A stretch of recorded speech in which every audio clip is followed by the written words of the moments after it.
Hello and welcome back to the Ground Up Advanced Flight Tutorials. Thank you very much for joining me in this video. Last time out we were looking at aerodrome charts and how to navigate around an airport, where the holding points are, what the map means, where it shows windsocks, obstacles, so on and so forth. What we're going to be doing in this video is we're now going to say, right, we know how to work around an aerodrome, we know where to go, we know which way to travel, we know the length of the runway, the width of the runway, we know all the parking positions, all of that is sorted for us. We also know how to navigate one of these. We understand a basic VFR chart, barring the airspace. We understand that these are all bits of airspace. We understand that this is an NDB. We understand that that is a VOR/DME. We understand that that is, where is it gone? It's not going to show you here. These are Vortax, not TACANs. Vortax there and there. We understand on a VFR chart that this means a city, that means a road, there's a railway there. Basics, all the basics, and that means a runway and what all this means. And then going on to here, we understand what all of this means too. So we've covered all of that.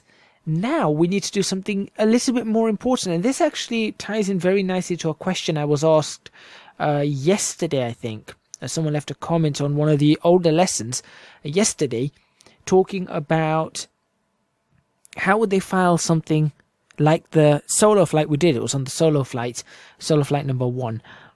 How would you file that on something like VATSIM? How would this work on VATSIM, that sort of flight? Well, quickly, I think on VATSIM, 3000 and below is free flight anyway. So you'd just be doing a VFR flight using radio navigation. That whole thing wasn't really an IFR flight. Yes, we followed some IFR procedures, as in we followed routes, but that was only to get you used to it, or imagining that you're at a slightly higher altitude and you need to follow the routes. But for most part, that was just VFR flight with radio navigation. That's all we were doing. There wasn't anything special going on. We were looking out the window. When we took off, we did a VFR loop over the airport, flew over the airport again at a safe altitude, and I don't think we exceeded 3,000 feet at any time. I think 3.5 maybe, but I think it was 3,000 feet. That was the height that we were flying at, which is absolutely fine as we flew into this place. And in any case, you wouldn't be allowed in this airspace to land at Cranwell anyway, as we did. But hopefully that answers your question. I will be talking a little bit more about VATSIM and how maybe it would go in VATSIM or other sorts of ATC, even I suppose in Flight Simulator, when you're setting it up in, let's say, a PMD G737. I'm using that because I know that, but in an FMC, how you would set it up, the whole idea of the landing, the departures, how it would communicate with ATC, and how it works in the real world. So we're going to cover a little bit of that in this video too. But the main part of this video is we've established what all of this is. How do we get from here, or in any, or at any airport? I mean, look at this one. How do we get from any airport onto one of these routes? Do we just say, right, okay, we're going to take off in that direction because we fancy it, and we're going to just join Tango 420, or we're going to take off in that direction and then we'll join Papa 6, or we'll just take off in that direction and turn straight up and then follow Papa 6. Is that how it works? No. Unfortunately, it's not that simple. You have to have procedures, because otherwise everybody would be taking off and everybody, I got my words completely muddled up there. Everybody would be flying in all sorts of directions and everything would be a mess, and there'd be air traffic accidents everywhere, and the controllers would have a nightmare, and it would just be an absolute disaster. So that's not what we do. And on top of that, you've got the worry of aircraft landing as well. So say, right, what I'm going to do is aircraft are landing this way, but I need to get onto, aircraft are landing this way, but I need to get onto that. So I'm going to take off and fly there and then cross over that, getting in the way of an aircraft landing. That's not what you do. What we've got to do is we're going to look today at a SID. That is a standard instrument departure. And I've picked one out of Echo Golf November X-Ray that is going to be heading down towards Daventry. The reason I've done that is because these are ones we are familiar with. Trent, Honolly and Daventry, we are familiar with those VORs, so we are going to be using the Honolulu and Daventry VOR today as an example. And I know you guys are probably thinking, when are we going to get back to planes? We're going to get back to planes very, very soon. We just have to understand and cover this couple of episodes and we're good to go. So let's go straight to this. We're going to have a look at this one and we're going to have a look at this one. This is a Jefferson chart. This is a NATS chart. And you can see that it is an ICAO chart on both. So these are both ICAO, which is absolutely fine, which means they'll give you the same information, just in a slightly different way. So here we go. Let's start with this one. The first thing you're going to notice about this, and the reason I've started with this one, is this is showing 2 departures. As you can see, it says East Midlands Daventry, whilst this one says Daventry for Papa, and then gives you the abbreviation for it with a runway 09 departure. This one is giving you Daventry for Papa, and it tells you down here which one it's giving you. For Papa and 3 November. 3 November is the runway 27 departure. That's that one there. So it's giving you both. Now, that means that this may look a little bit more complicated, but in all honesty, it's not complicated at all. So the first thing we're going to look at is the information that's available on this. So let's zoom in a little bit and have a look at what information is being given here to us. Let's ignore that top line. Let's ignore the date. That tells us the airport. That tells us the departure routing. That tells us what the scale is. So in terms of, that's nautical miles. That tells us the actual scale itself. So that tells us, sorry, the units, not the scale. So the units is nautical miles. That's the actual scale itself. Tells us any information that we need to know about the angles. So the bearings, tracks and radials are all magnetic. And it tells us what the unit is for all the altitudes and elevations. That is in feet. Great. Tells us it's a standard instrument departure chart. Standard departure chart instrument SID. SID stands for standard instrument departure. STAR stands for, and we're going to cover stars hopefully in the next video, or maybe in this one, stands for standard arrival route, or standard, I suppose some people call it standard terminal arrival route, but standard arrival route is a star. Looking at the Jefferson map, that information is still here.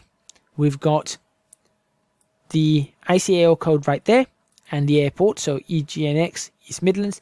That is the other code. I keep forgetting what these codes are called. I think it's called the ATA code. Is it the ATA codes or ITA code? ITI? No, I think it's ATA codes. They're the ones that you get on your ticket when you go off on holiday. They're the ones you get on your ticket. So for example, let's say you're flying from London to Los Angeles, it's going to, or London Heathrow that is, to Los Angeles, it's going to give you LHR-LAX. That's what it gives you. That's these codes here. For an airport, we use ICAO codes. That's that one. For London Heathrow, it would be Echo Golf Lima Lima, and for Los Angeles International, it's Kilo Lima Alpha X-ray. So that's just something you need to be aware of. But it still gives you the same thing, and it tells you right there, that's a SID. Very simple. And then there is where it tells you exactly what the departure is. So it gives you more information. It's not just Daventry, it's Daventry for Papa departure. Going back to this one, we've got a transition altitude here, 6,000 feet. The transition altitude is where you change your barometer, so your barometric pressure that you set up when you get it off ATIS, depending on the weather. The transition altitude is where you change that. So you change that back to standard atmospheric pressure, standard atmospheric temperature. That would be 29992 inches of mercury. That's 29.92 inches of mercury, or 1013 millibars. So you change it to whatever unit you're using in your aircraft, but that's the altitude at which you change it. In different countries, those altitudes are different. I think, is it Germany has it at 3,500 feet? America has it at 18,000 feet for some bizarre reason. But yeah, you need to know the transition altitude, and it tells you on your departure chart, which is great because you're not going to remember every single country's transition altitude. It's not a good idea. And obviously you need them when you're coming into land as well. So your departure chart is going to have that, and you'll see on the Jefferson chart that is right at the top too. So that's fantastic. Next bit of information is found here. Yeah, let's just look at this. You've got information for tower, radar, and ATIS. So tower is 124.0. That's East Midlands Tower. East Midlands radar is 134.175, 120.125, and 124.0, which is the same as a tower. It also has an asterisk saying that you need to look at full details for that. Let's just ignore those two and say 134.175 is what we have. ATIS is 122.625, which again is not what it is in simulators. I think simulators have the old ATIS. This is an ATIS that changed not too long ago. I think it's 128.675 is what it used to be. It's 122.675. So that gives you the frequencies that you require for radio contact. Fantastic. Doesn't give you ground frequencies. You don't need ground frequencies. You're in the air. So it doesn't really matter. You're taking off as well. You're not going to be using ground back here. You're going to be using tower or radar. The frequencies on this are given or not given. Never mind that. They'll be given somewhere else on the charts then, but they are not given. So that's absolutely fine. Not a problem. So don't worry about those. Next up, name of the airport there. That square box with the dot indicates the airport. You can see the runway. There's the runway there. So that's all given very, very nicely. That's a river. That's the River Trent, I believe. So we've got the Trent VOR. So that's the River Trent. Or is that the river? No, that is the River Trent. I was going to start going, is that the River Derwent? Why are we worrying about this? Let's not care about those, but that's the River Trent. That, again, is the locators on either side. EME, EMW. So that's the east and west of East Midlands Airport. That's the frequency, 109.35. That's the different channel for military, channel 30 Yankee. Don't worry about that. Morse code identifier. GPS position. We've gone through this for, I think, the past 2 videos now, so hopefully you guys do know exactly what that is. That information on a Jefferson chart is partly given, as you can see. It's given there. 109.35 IEMW is that one going out there. So that's the one that you're tuning in, and there's its what do you call it again? Wow, just had a total blank moment. It's Morse code identifier once again. And it tells you what it is, localizer DME for that. So this is localizer DME on this side, localizer DME on that side. That's pretty much it. Right, going back onto this one. Let's focus on this for the rest of this time, and then we'll go back to the Jefferson and show any changes. In a box, you have warnings. So it tells you here, warning, no turns below 806 QNH 500 QFE. What does that mean? No turns below 806 feet on your altimeter once you've tuned it up correctly with the right barometric pressure, and that is 500 feet over the airfield. So if you take that away, you see 306 feet. That's the altitude of the airfield, or the correct way to say it is that is the elevation of the airfield. So there you go. We've got this over here, up at the top, area, minimum altitude. This is a MSA, minimum sector altitude. I don't know why it's written like this here, but I believe this is the MSA, which is the minimum sector altitude. That is 1,000 feet clear of any obstacles. That's the altitude, that's the lowest you can generally fly in and around the area, clear of obstacles. So you can see up here, 2,600 feet is your minimum sector, 2,000 is your minimum over here, 2,500, 2,102, so on and so forth. Don't worry about those just yet, because once we start looking at airspaces and stuff like that, that will probably start making more sense. But basically, it's 1,000 feet clear of any obstacles in the area. So you can see down here, it's a lot more flat. The terrain's more flat. Any obstacles, there may not be any obstacles in this way. But round here, you can see as we go to this side, which makes sense because this is going towards the Peak District, which is a valley. Yes, it's a valley. It's a valley. It is a valley, and it's some hills and mountains, but it's a very mountainous and hilly area. So a lot of hilly terrain, and then that starts going towards Wales on that side. So that makes sense there. Whilst down this side, not so hilly in the slightest. It's very unhilly. It's very flat in this area, and the further out that way you go, so the further to the east you go, the flatter it tends to become. So yeah, hills, flat. Hills, flat. Anyway, Moving on from that, let's see what else. Ignore these little markers on the top. That's basically just GPS coordinates. You can see degrees. That's 1 degree west, 1 degree 30 minutes west, 1 degree 60 minutes west, 60 minutes. Oh, wait, 1 minute 30, 2 degrees west. That there is 30 minutes west. And that's similar for north. 52 degrees, 30 minutes north, so on and so forth. Okay, next bit of information. Before we actually look at these lines here, we do need to understand the rest of this. That bit there should be familiar from the last video. Annual rate of change, 15 minutes, or 0.15 degrees east. That's not 15 minutes. 0.15 degrees to the east. That's the current variation in 2017, 1.1 degree west from absolute to magnetic. That's all that means. Very, very simple. Now, we can get on with this, so we can understand what this is. Let's not focus on this line just yet. We're going to focus on this one, because this is a slightly more complex line. So this is the one we're going to focus on. This is the Daventry 4 Papa departure, which is why I've selected it here too. So, what is this telling us? This is telling us that once we get to 806 feet over the elevation, altitude, so 500 foot over the airport, we turn to a heading of 096. Now remember, the airport is 09. We know this, and if from the departure chart, 089 is the actual magnetic heading of the runway. So 096 is where we turn after we do this.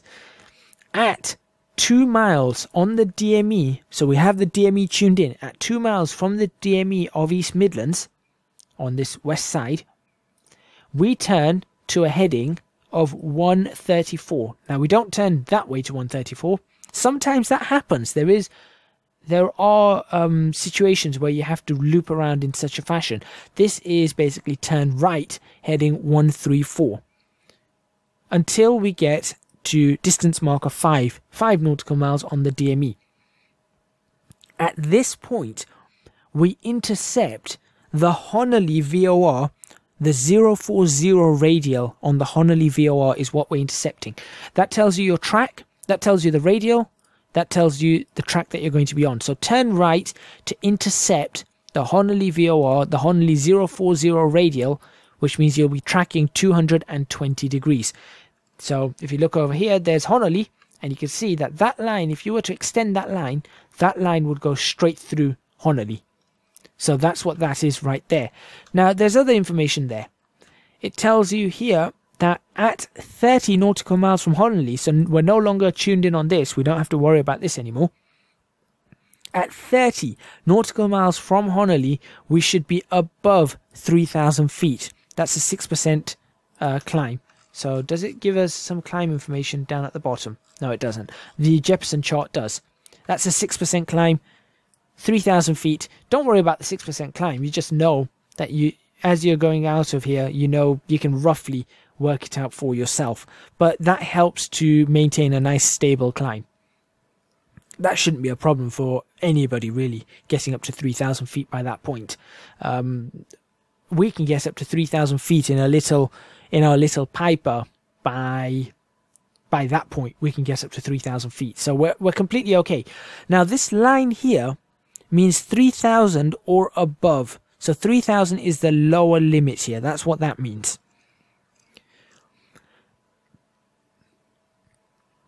As we continue along the Honolly radial, you'll see that we've got a couple more markers here. So we've got Honolly D25, Honolly D19.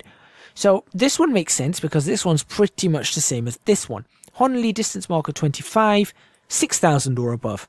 And you can see now it's a steeper climb. So it's saying now we're up for a steeper climb. Not a problem. Nice and easy to understand. Then we've got this one, Honolly 19. Doesn't have any of these markings there.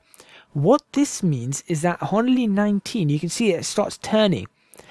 Once you reach 19 nautical miles away from Honolly, and you remember you're flying towards Honolly, you change to intercept the new radial, the Daventry 339er radial on a track of 159. So that's where you change at 19 nautical miles away from Honolulu. And as you come onto that route, once you're 23 nautical miles away, which at that point you should have just about finished your turn, you need to be at 9,000 feet. Now, you can see that this has a line above it and a line below it. The line above and below means that is a fixed altitude. You have no leeway there. Flight level 9,000 feet, nothing else. Now, you're probably wondering, why is it now flight level? Flight levels are above the transition altitude. So if we go to 6,000 feet, you'll see over here that's 6,000 feet. Anything above 6,000 feet is now referred to as a flight level, not an altitude. Now, the reason that is because once you tune in your standard barometric pressure, your altitude changes. Now, what that could mean is that 6,000 feet in certain circumstances is higher up than flight level 6.5. Now, I know that sounds really confusing, but 6,000 feet could be higher up than flight level 6.5. And if you want to understand this, what I recommend you do is you get yourself at an airport, sit down, have it tuned in to the correct barometric pressure, right? And then have a look at that and then tune the barometric pressure back to 2992 or 1013 millibars. When you tune it back, you'll see the altimeter or the altitude indicator move. The altimeter moves. I've shown this before. That altimeter moving is changing between an altitude and essentially a flight level. Now, you'll notice that sometimes the altitude, when you have it on standard barometric pressure, is higher, and sometimes the altitude is lower, and it can be 500 foot lower. So 6,000 feet can easily be flight level 6.5, but flight level 6.5 means 6,500 feet. Do you see why it gets confusing? So once you get to the transition altitude, you no longer refer to it as a standard altitude. You refer to it as a flight level. It's a different measurement system. So that's 6,000 feet. That's flight level 9,000, which is 9,000 feet above sea level given standard barometric pressure. That's what it is. Hopefully that's understandable. Following on from that, you just follow this out, and as you can see, it takes you out to Daventry. Daventry has all the same information: the name, the code for it, the abbreviation, the channel for it, or the frequency 116.4, the channel 111 X-ray, which is for military. Actually, I wonder if RNAV uses that. RNAV might use that. The Morse code identifier and the GPS position. Very simple. And that's pretty much it. That is pretty much it. The only other things that you need to know here is that is the name of the departure. So you can see Daventry 3 November, Daventry 4 Papa, and this arrow here is the average distance or the average track of the departure. So you're going to be tracking for 51 nautical miles and 45 nautical miles, and it should tell you at the bottom. There you go, there's the track mileage to the Daventry VOR, 51 nautical miles, 45 nautical miles, exactly as it says here. Now, if we go down to the bottom of this, what does this mean? This is just instructions in text. So look at the 4 Papa. As soon as possible after passing the end of the runway, but not below 500 feet above the aerodrome, turn right heading onto track 096. At IEMW, distance marker 2, turn right onto track 134. At distance marker 5, turn right to intercept the Honolulu VOR radial 040, crossing Honolulu distance marker 30 at 3,000 or above, crossing Honolulu distance marker 25 at 6,000 or above. At Honolulu distance marker 19, turn left to intercept the Daventry VOR radial 339er to Daventry VOR, crossing Daventry distance marker 23 at flight level 9,000 or 90. So you can see there that is telling you where the end is. So to Daventry VOR, that's your end. You're finished there. And you can see there, that's that. And there is a warning here, do not climb above flight level 90 until cleared by ATC. By this time, they would have already cleared you. So you'd be up, up, and away. The next bit of information is this over here. This tells you what jetways you can join, or what low altitude airways or high altitude airways you can join at the Daventry VOR at the end of this route. So if we go to look at this, Lima 10, Mike 605 southbound, Mike 189er, Papa 155, Papa 166 eastbound. So if we go back to SkyVector, let's have a look. So you've flown out there, you've gone along here, you've come along here, you've come along down through here. So you can see that is the flight you've just taken.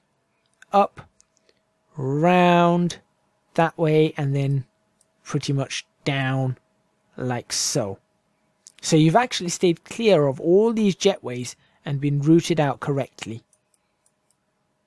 So once you get down to here, you can see that the ones you can join, there's Mike 189er. So it says you can join that eastbound, southbound, should I say.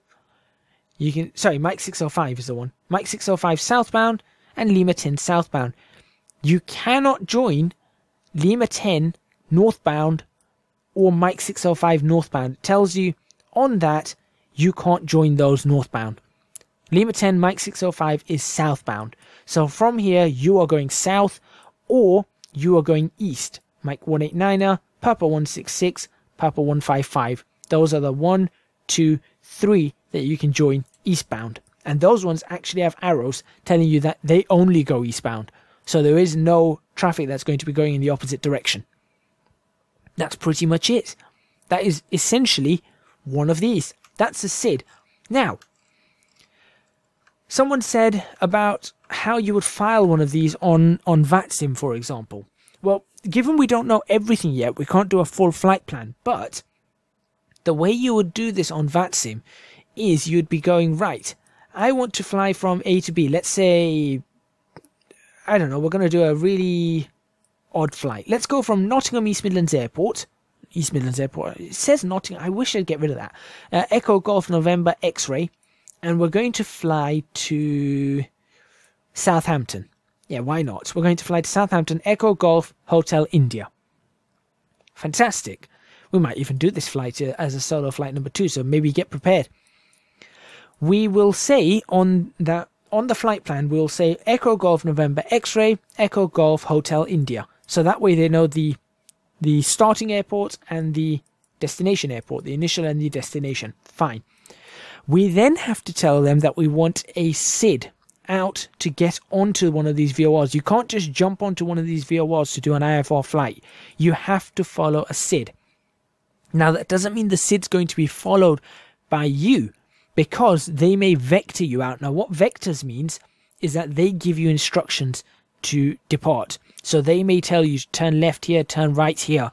And then when they say resume own navigation or continue as filed or whatever it is, that's when you join up back on your SID. But by that time, you may not even be on the SID. It may say, you may take off and you're following the SID around to that point. And then they may say right there, instead of going there, climb flight level 100, proceed direct Daventry. So from that point there, you might just go straight down. Now that might be due to routing, that might be due to traffic, that might be due to weather conditions. There may be a weather cell right here that you can't get to this area. You have to go straight down. There's a storm brewing in this area that way. And it happens in the UK. 10 miles, big difference. So yeah, whatever it is, let's not get confused about all of that. But then, so what you'd say is you'd go Echo Golf November X-Ray dot DV, what is it, DVY? DTY, there you go, DTY. Like that.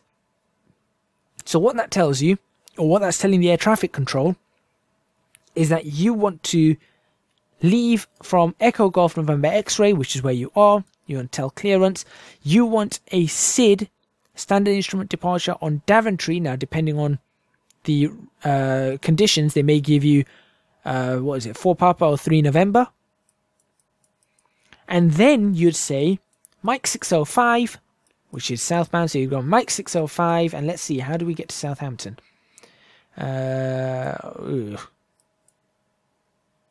I suppose we could come in from Midhurst to Southampton. Can we go Midhurst to Southampton?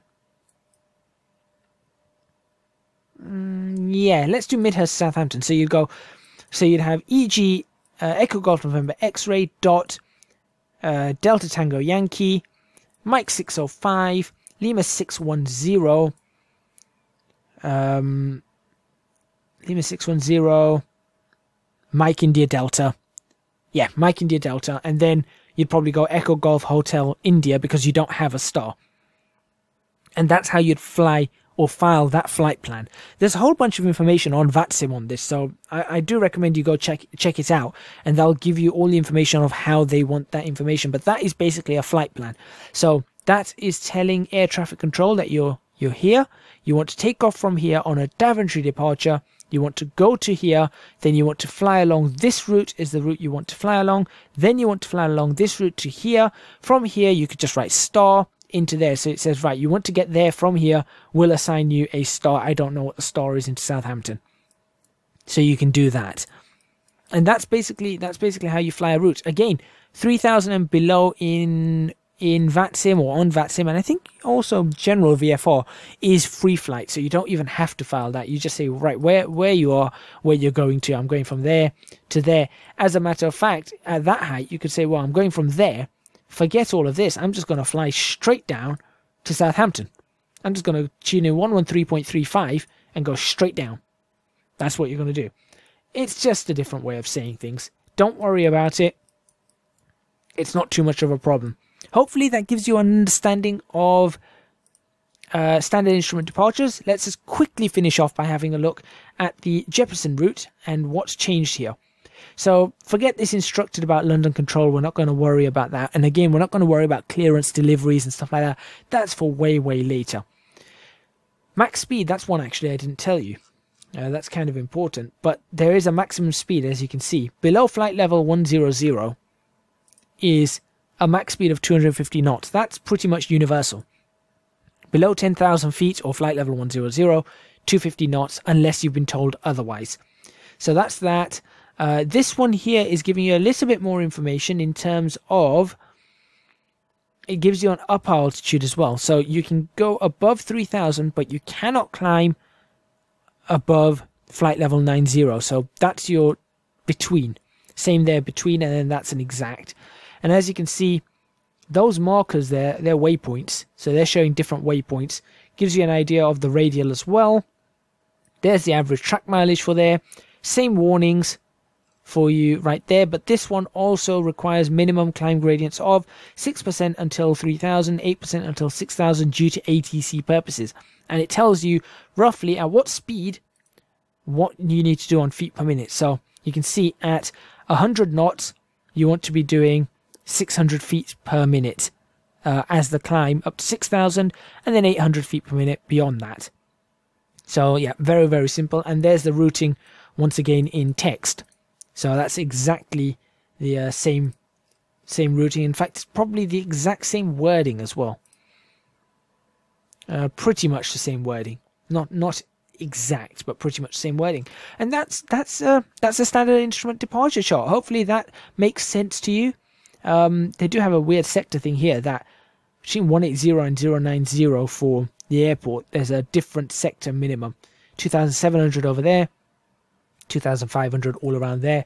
With this one, it has it in smaller blocks, so 2.6 there.